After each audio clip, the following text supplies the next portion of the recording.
नमस्कार दोस्तों, मैं आज आपके लिए हिंदी ग्रामर का तीसरा टॉपिक लेके आई हूँ। चलो स्टार्ट करती हूँ आपका बिना टाइम वेस्ट किए हुए। देखो, आखिर संज्ञा सर्वनाम, संज्ञा के बाद आता है सर्वनाम। तो सर्वनाम होता क्या है?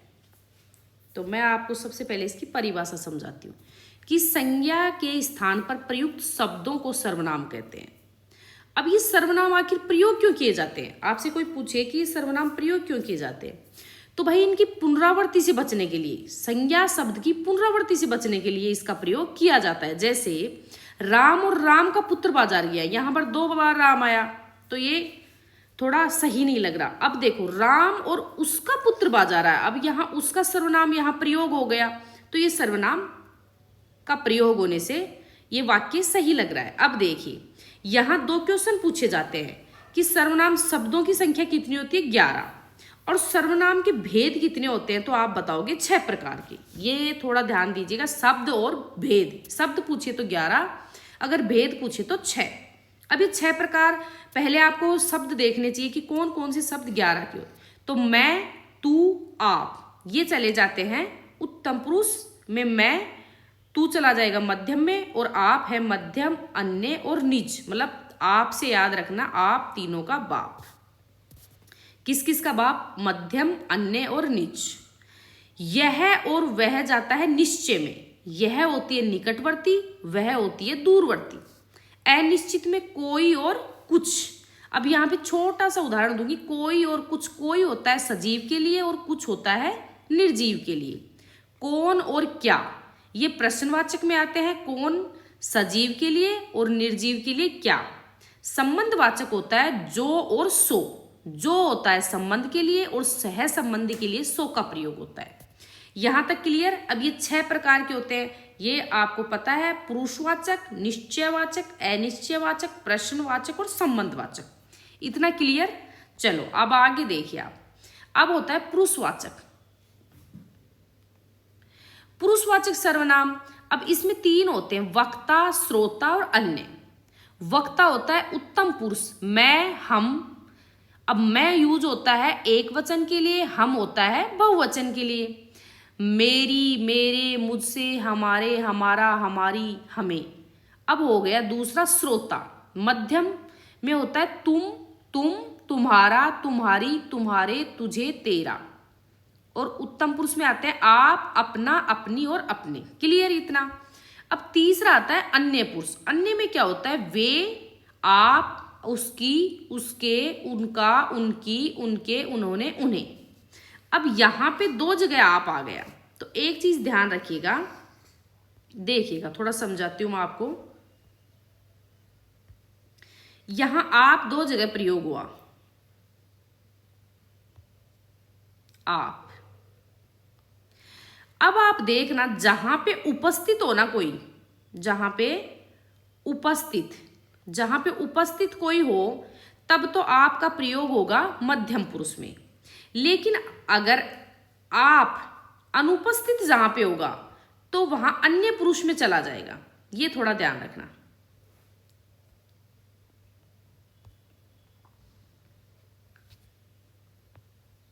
अब देखिए आए,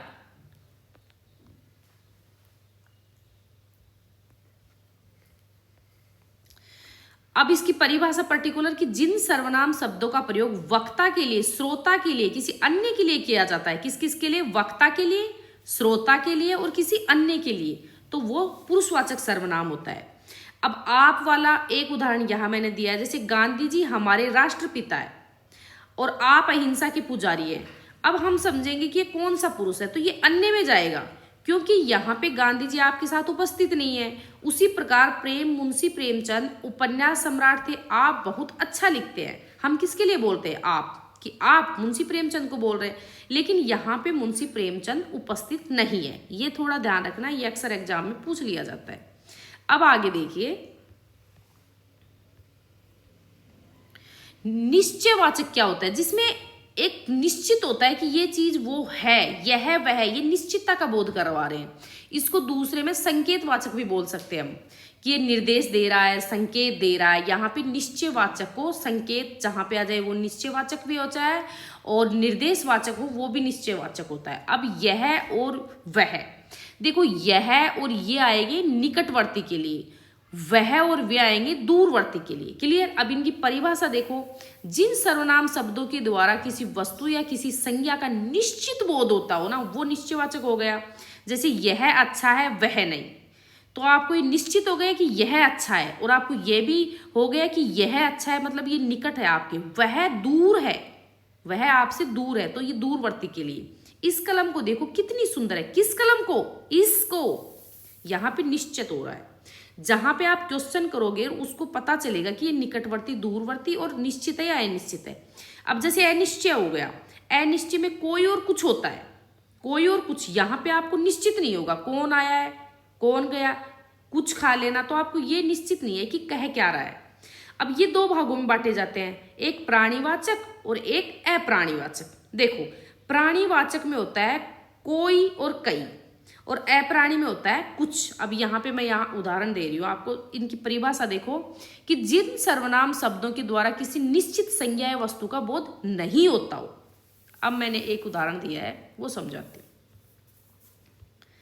अब आपको बोला कि घंटी बजी है, दरवाजे पे कोई खड़ा है।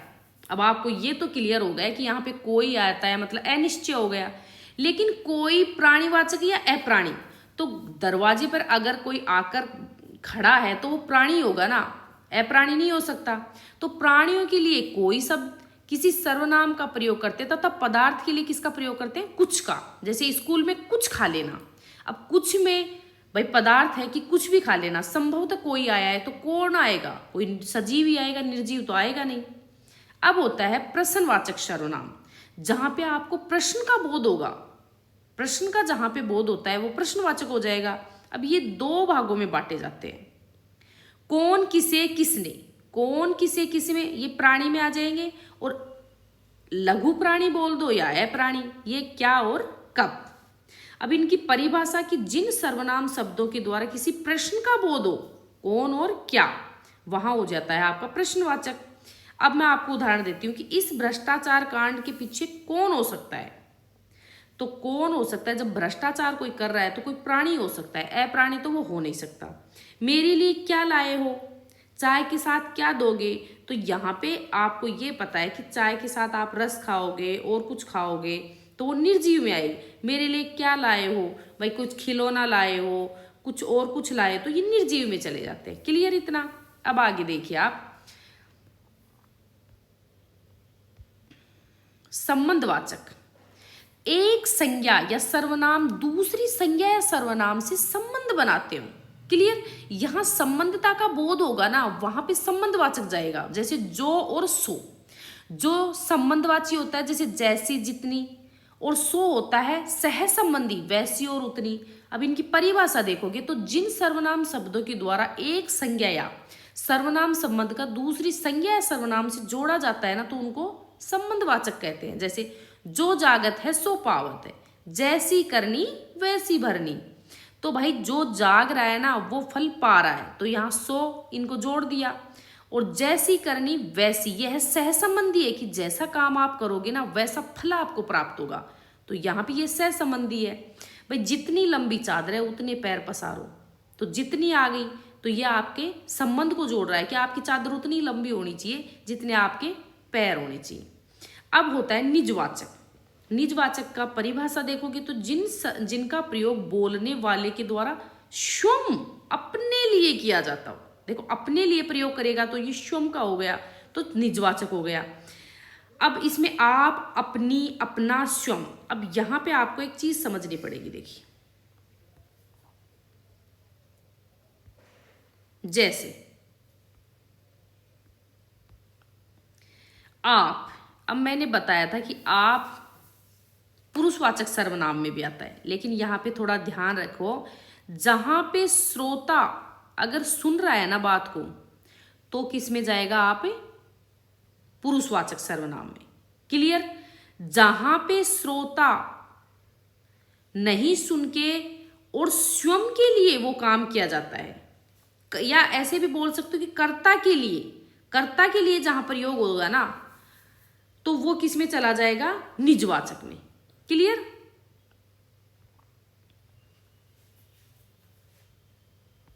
अब देखिए आगे,